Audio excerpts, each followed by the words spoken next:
ہاں ہم تجھے اپنے نبی کے ذریعے آپ کو طریقہ بتا دیں گے.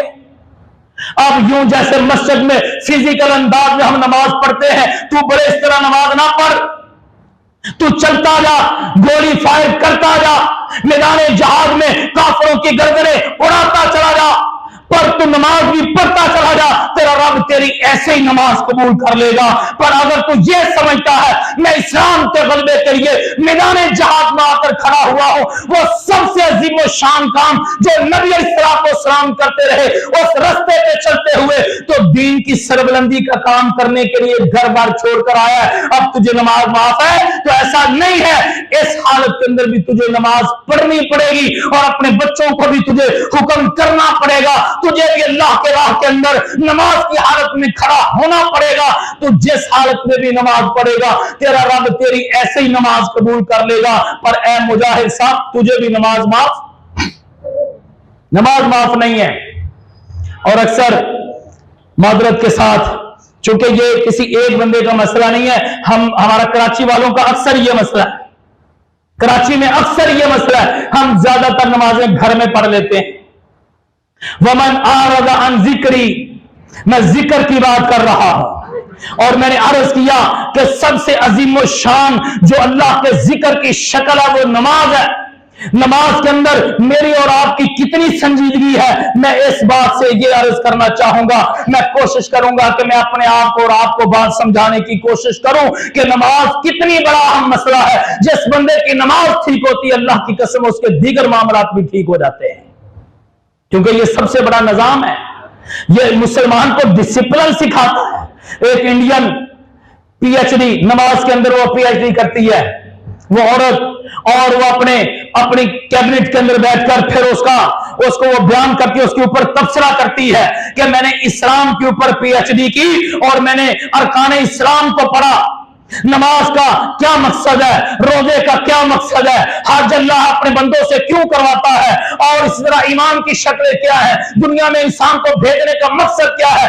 اس نے یہ سارا مطالعہ کیا اور پی ایچ ڈی کیا اس نے اسلام کے اوپر، اور پھر اپنی کیبنٹ میں بیٹھ کر اس کے اوپر تبصرہ کرتی ہے. وہ کہتی ہے کہ اسلام جتنا منظم اور اسلام جتنا ڈسپلن سکھانے والا مذہب ہے، کہتی میں ہندو ہوں، میں نے یہودیت کا بھی مطالعہ کیا، کیونکہ جب کوئی انسان پی ایچ ڈی کرنے کے لیے نکلتا ہے، مقالہ لکھتا ہے، اس کو مختلف مذاہب کی کتابیں پڑھنا پڑتی ہے، اس کو یہودیوں کی کتابیں، نصرانیوں کی کتابیں، مجوسیوں کی کتابیں، ہندوؤں کی کتابیں بھی پڑھنا پڑتی ہے.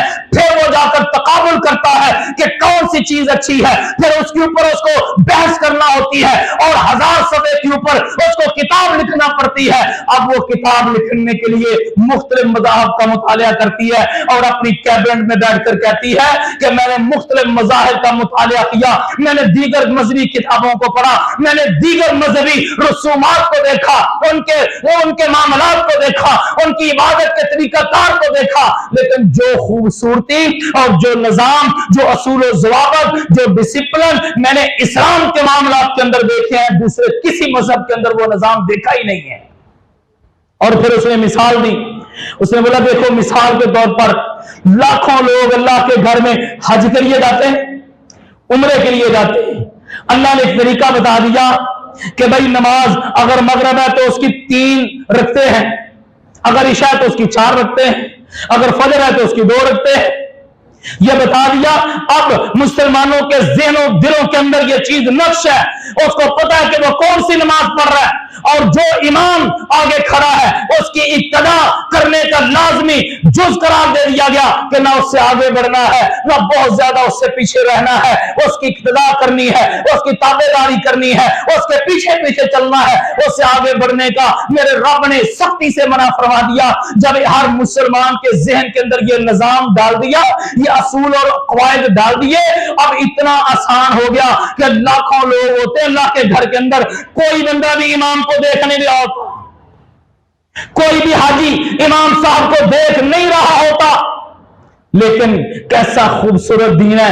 امام صاحب اسپیکر کے اندر اللہ اکبر کہتے ہیں تو اس نے نماز کھڑی کی ہے، لیکن کوئی بھی بندہ جانے انجانے میں رکوع میں نہیں جاتا. اس کو پتا ہے